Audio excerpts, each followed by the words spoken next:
Si on passe autant de temps à chercher, vous savez, c'est peut-être qu'on cherche au mauvais endroit, hein. En ce temps-là, Jésus disait à la foule ces paraboles. Le royaume des cieux est comparable à un trésor caché dans un champ. L'homme qui l'a découvert le cache de nouveau. Dans sa joie, il va vendre tout ce qu'il possède et il achète le champ. Ou encore, le royaume des cieux est comparable à un négociant qui recherche des perles fines. Ayant trouvé une perle de grande valeur, il va vendre tout ce qu'il possède et il achète la perle.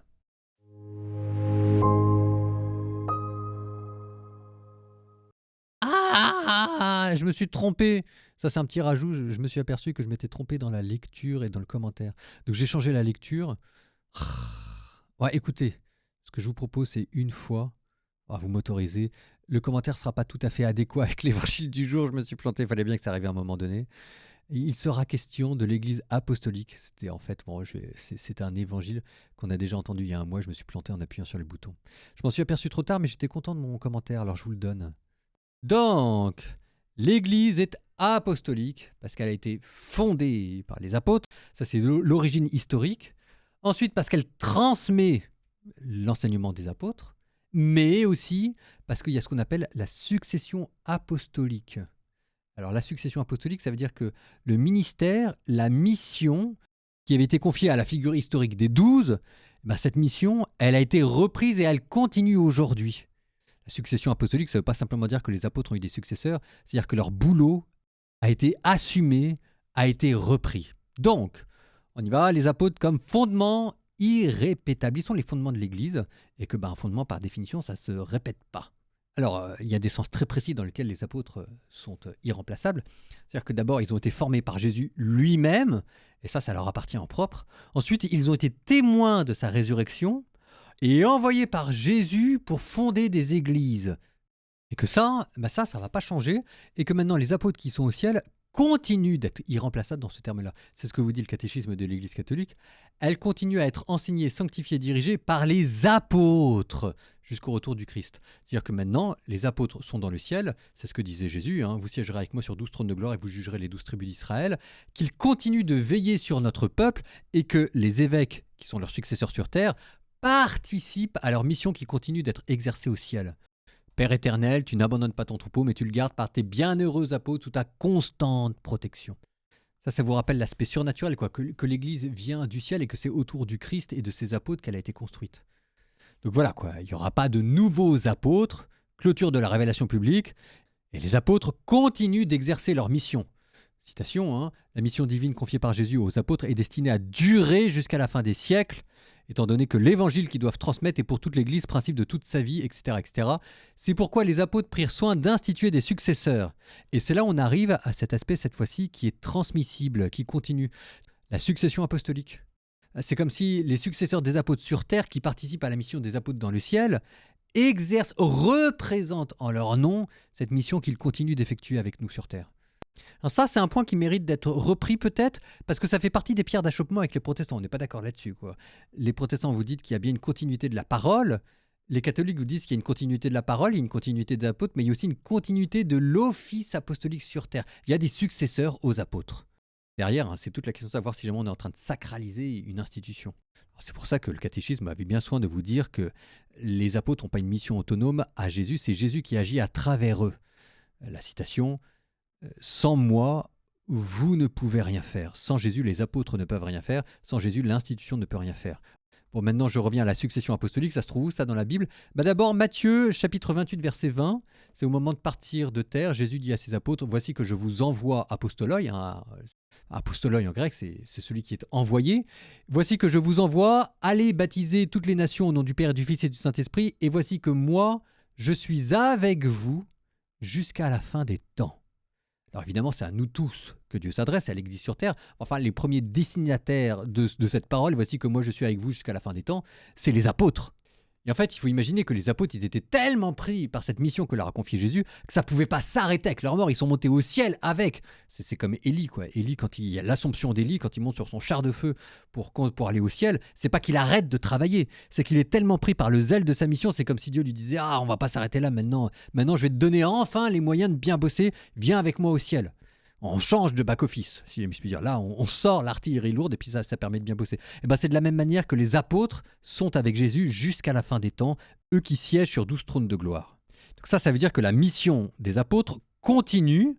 Et d'ailleurs, c'est pas seulement la mission des apôtres qui continue, c'est les apôtres qui continuent de vivre au ciel. Ce qui nous rappelle aussi qu'il n'y a pas d'un côté l'Église au ciel, de l'autre côté l'Église sur terre.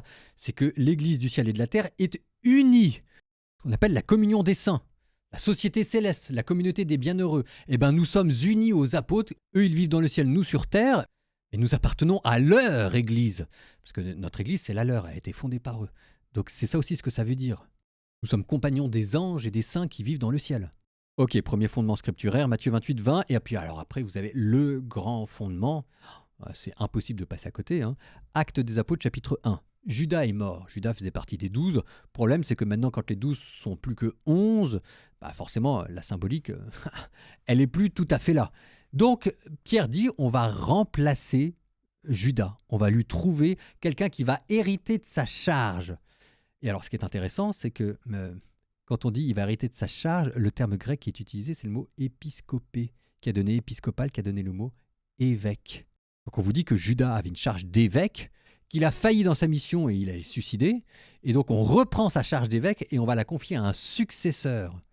Et au fur et à mesure, maintenant après des lettres, on va voir des expressions comme garde le bon dépôt, on va voir des impositions des mains, donc un geste institutionnel. Ça, mais il y en a plein, hein, des impositions des mains dans les Actes des Apôtres et dans le Nouveau Testament.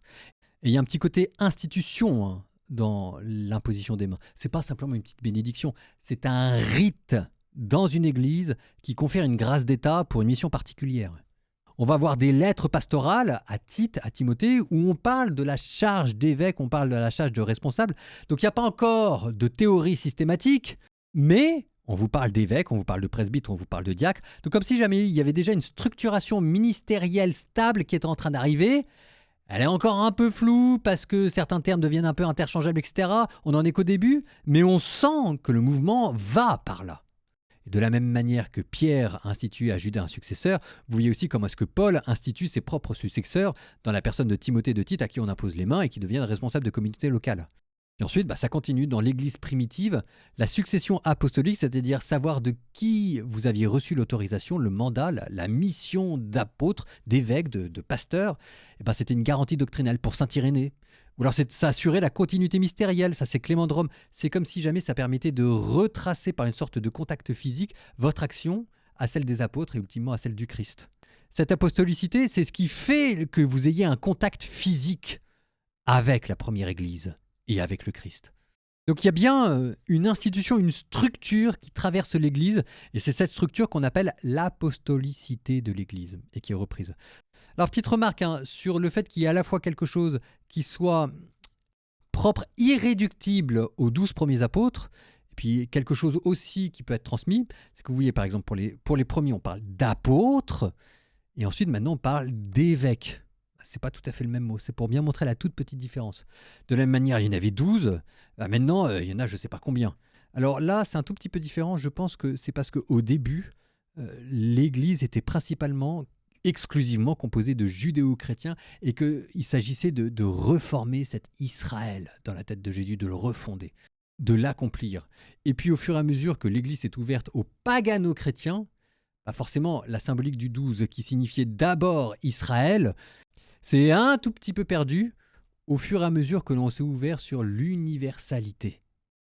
Et de là, l'apostolicité de l'Église traverse toute l'Église. Donc ça vient d'abord du Christ qui fonde les 12 apôtres, qui ont ensuite des successeurs, mais ensuite nous, peuple des fidèles, peuple des chrétiens, c'est nous tous qui participons ensuite à la charge des apôtres. Et là, ça vous donne le mot d'apostolat. Alors ça, ce mot d'apôtre, c'est intéressant parce qu'il y a tout un historique, ça fait partie des mots fourre-tout de l'Église. Il y en a quelques-uns, il y a le mot aumônier, aumônerie, on ne sait plus très bien ce que ça veut dire tout dire et rien dire.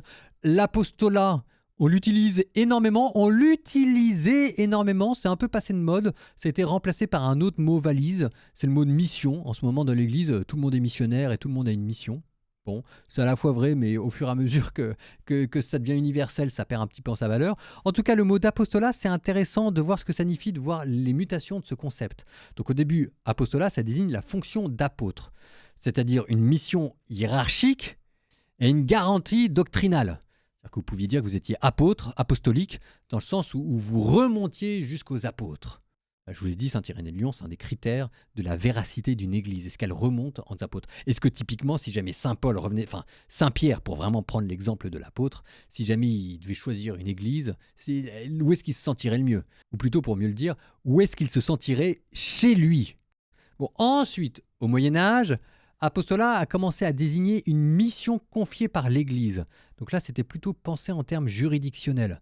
Vous aviez le voir le pape qui vous disait je te donne autorité pour aller prêcher l'évangile en Angleterre. C'est comme ça que vous avez un moine qui est parti en Angleterre, il a converti le roi d'Angleterre et l'Angleterre est devenue chrétienne. Bon, c'était un apostolat qui a été confié par Rome. Après, vous avez la Grande Révolution. La Grande Révolution, c'est les franciscains et les dominicains. Ça avait même un petit peu commencé avant. C'est-à-dire que là, maintenant, on va commencer à parler de la vita apostolica, la vie apostolique. Alors pour moi, ça veut dire énormément de choses. Pour moi, c'est très précis. La vie apostolique, c'est d'essayer d'imiter la vie de la toute première Église. Quand on vous dit, ça c'est Actes des Apôtres chapitre 2, tous les croyants vivaient ensemble, ils avaient tout en commun. Chaque jour d'un même cœur, ils fréquentaient assidûment le temple, ils rompaient le pain dans les maisons, ils prenaient leur repas avec allégresse et simplicité de cœur, etc., etc. Ça, c'est une sorte d'idéal, l'idéal de la première église primitive. Entre nous, on ne sait pas si jamais ils l'ont jamais vécu comme ça, mais si jamais c'est dans les Actes des Apôtres, ça veut dire en tout cas que c'était un idéal qui était vraiment constitutif et que les gens s'efforçaient de vivre dans la première église. Et ben c'est de la même manière que ça a été repris par les moines, que ça a été repris par les religieux apostoliques, et je suis un religieux apostolique, c'est-à-dire que j'essaye de vivre comme les apôtres. Alors là, vous aviez la vie communautaire, qui était présente dans Actes des Apôtres chapitre 2. Les dominicains rajoutent en plus la pauvreté et la prédication itinérante. Et ça, c'est vraiment la vie des apôtres. C'est-à-dire qu'on essaye, c'est-à-dire qu'un de mes grands modèles, moi, frère Paul Adrien, c'est Saint Paul apôtre. Ça pourrait être Saint Matthieu, ça pourrait être Saint Thomas, je ne sais pas quoi, mais l'apostolat, c'est ça. Quand on vous dit que l'apostolicité, ça traverse toute l'Église, c'est-à-dire que ce n'est pas simplement une mission, ce n'est pas simplement un fondement, etc. C'est une manière de vivre. Alors ce qui est intéressant, c'était de dire qu'avant, la grande figure, c'était Jean le Baptiste, qui vivait dans un désert. On rajoutait l'idéal de la première Église, Actes chapitre 2, et ça vous donnait la vie monastique. Et on a remplacé la figure de Jean le Baptiste par la figure des apôtres. On a gardé la vie commune, et ça vous a donné cette fois-ci les ordres religieux apostoliques, les franciscains, les dominicains.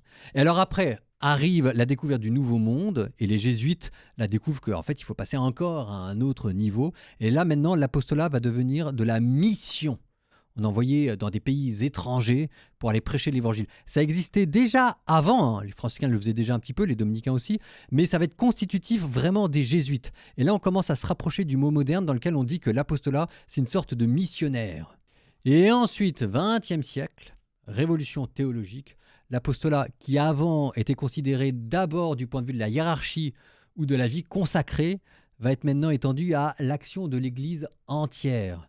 Vous avez des grands mouvements qui sont apparus, les mouvements ouvriers, des missions laïques, des actions catholiques, les patronages. Et c'est comme ça qu'on arrive à cette phrase que vous avez entendue du catéchisme de l'Église catholique. On appelle apostolat toute activité du corps mystique qui tend à étendre le règne du Christ à toute la terre. Pris comme ça, cette phrase, moi je la trouve un peu absconse, difficile à comprendre. Mais le fait d'avoir retracé la petite histoire du mot apostolat vous a permis de lui donner un petit côté concret. Là maintenant, on voit le vécu qu'il y a derrière.